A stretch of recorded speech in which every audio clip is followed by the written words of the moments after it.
Hola, buenas tardes. Mi nombre es Silvana María Díaz Granados Miranda del curso 10º A y hoy les voy a hablar sobre el rol de la mujer en el Renacimiento. El Renacimiento, que fue el cambio entre la Edad Media y la Edad Moderna, donde la figura de la mujer se vio inferior a la del hombre, por lo que el machismo fue una constante de la época. El machismo no es un acto de maldad de los hombres, sino que fue una respuesta hacia unos dichos roles que colocaron en la época primitiva, tales como que la mujer debía desempeñar algunas actividades como recolectar frutos y cuidar a los hijos, los cuales se los daba el hombre.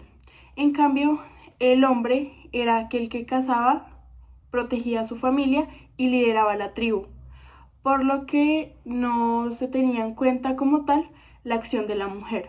Estos dichos roles fueron malentendidos, por lo que la mujer fue tomada como inferior sobre los hombres y había dicha discriminación. Pasamos a la Europa occidental, donde el rol del hombre seguía siendo superior a la de la mujer. Las mujeres siempre trabajaban desde sus hogares, nunca como figura pública, y se dedicaban a la reproducción y satisfacción del hombre. No fue hasta que los grandes imperios cayeron y el cristianismo comenzó a lograr gran influencia en la sociedad, diciendo que la mujer era sumisa y dependiente, así como lo era la Virgen María. Teniendo en cuenta la opinión de Aristóteles, que decía: el macho es por naturaleza superior y la hembra inferior. Uno gobierna y la otra es gobernada. Este principio de necesidad se extiende a toda la humanidad. Creía que la mujer debía ser gobernada, no podía gobernar. En el Renacimiento decían que la mujer debía imitar la pureza de la Virgen, dedicada al hombre y a las labores de la casa.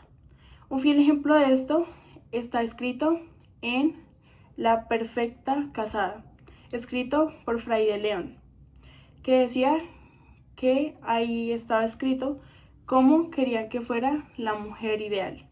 Teniendo en cuenta uno de los fragmentos del libro de Fray de León, y además de esto, si la casada no trabajaba ni se ocupaba en lo que pertenece a su casa, ¿qué estudios o negocios tienen que ocuparse? Que es decir, que ha de estudiar la mujer, no en empeñar a su marido y meterle en enojos y cuidados, sino en librarle de los enojos y en serie perpetua causa alegría y descanso. Si ellas hacían algo diferente a dedicarse al hogar, estresaban al esposo, cosa que no me parece como tal realista, porque las mujeres deberían hacer lo que quisieran, no dedicarse estrictamente al hogar ni a los hijos. Sí por una parte, pero no por otra. Deberían haber sido libres sobre lo que querían hacer. Al hombre trabajar y la mujer dedicarse al hogar, se decía que era una lógica en torno a la pareja. Por otro lado está la virginidad o la castidad, que es motivo de honra para el marido y como para el Estado, que decían que la mujer era propiedad de ambas. Decían que así debía ser una mujer, honrada, fiel y sobre todo casta. A finales de la Edad Media, la posición de la mujer era de clara subordinación al hombre. Por norma general, la sociedad consideraba a las mujeres como personas incapaces de defenderse por sí mismas, o sea, no se podían valorar.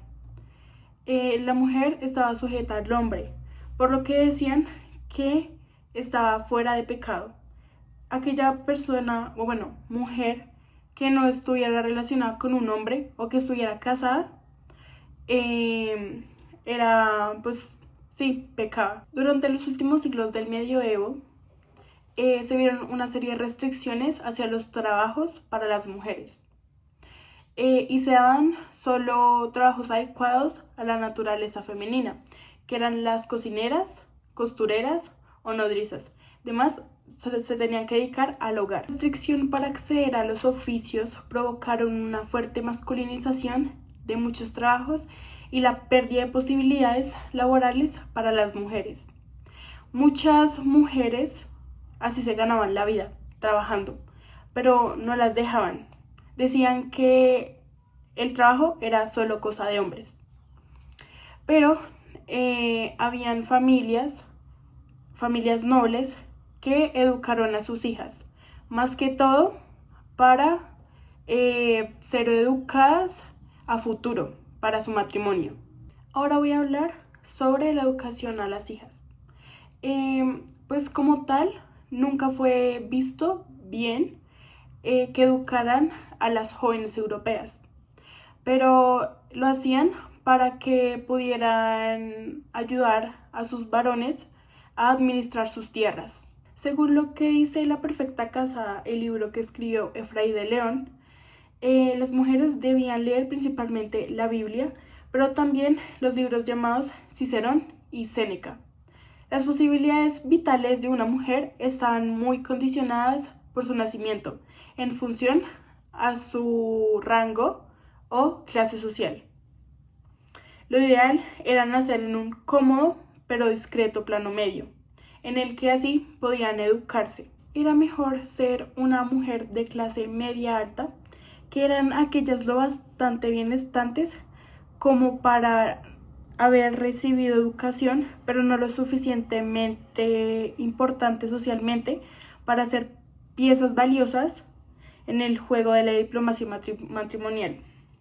Lo que quiere decir que pues eran bien vistas, pero no en tal rango de ser tan importantes. Teniendo en cuenta que las familias querían que sus hijas fueran educadas, muchas veces eran educados igual que sus hijos varones. Les enseñaban literatura, música, ciencias y filosofía, por lo que se podía ver que en sus tiempos libres podían pintar, dedicarse a la poesía o tocar algún instrumento, pues si era así pues relacionado con ser artista. Aparte de las mujeres que solo se dedicaban a su marido, también existían aquellas que rompieron el hielo. Se les llamaba las mujeres cortesanas. Estas se dedicaban a la prostitución y pues les prestaban atención a los hombres ricos. Estas debían aprender algunas materias para poder ejercer con éxito. Estaban inmersas en un mundo intelectual elevado y en un mundo erótico. Estas no podían tener familia, pues gracias a lo que trabajaban, y se les adjudicaba la imagen de Eva por su sensualidad. Teniendo en cuenta que las mujeres debían casarse, era mal visto si no se casaban, hay que tener en cuenta la dote, que era una dotación económica que debía dar la familia, bueno, el padre o los hermanos o el tío de la mujer al marido, para pues tener en cuenta aquello que ella necesitara, o pues sí, que era algo que se usaba pues para sus necesidades. También la mujer debía trabajar desde muy joven para poder así reunir su propia dote. También las mujeres debían tener hijos, era casi un requisito, y debían casarse antes de los 25 años, si no, pues ya era vista como una mujer muy adulta. También existían aquellas mujeres que querían ser independientes, ganarse la vida trabajando, más que todo las artistas, pero pues eran bien vistas, pero eran muy poquitas. Pues era mejor eso a ser cortesana. Pues hubieron muchas mujeres que defendían que la sociedad no debería ser machista, más que todo pues guiando al feminismo, pero pues la sociedad siempre va a decir que los hombres deberían ser los que trabajan, que tienen más fuerza, que pues sí, que se dedican toda su vida a trabajar. En cambio, pues la mujer siempre va a decir que hay que dedicarse a los hijos, a lo doméstico, y pues es algo que debería irse como reemplazando por el tiempo y tener más igualdad de género, al saber que pues hombres y mujeres pueden trabajar y pues así también ganar dinero. La verdad siento que es un tema bastante trascendental y revolucionario en todo el mundo, ya que pues los hombres siempre van a querer tener el poder, pero las mujeres siempre vamos a querer defender aquello que no tenemos y que deberíamos tener. En caso pues de lo que se hacía antes, que pues se juzgaba mucho a la mujer por lo que hacía y pues en la manera en la que trabajaban, cada quien debería buscar su beneficio. Pues esas mujeres pues querían trabajar y pues así ganar dinero, pero se les hacía muy difícil por lo que pues la sociedad está acostumbrada. La verdad me gustó bastante este tema porque así nos ayuda a entender más cómo debería de ser la sociedad, pues teniendo en cuenta cómo es. Y no, gracias.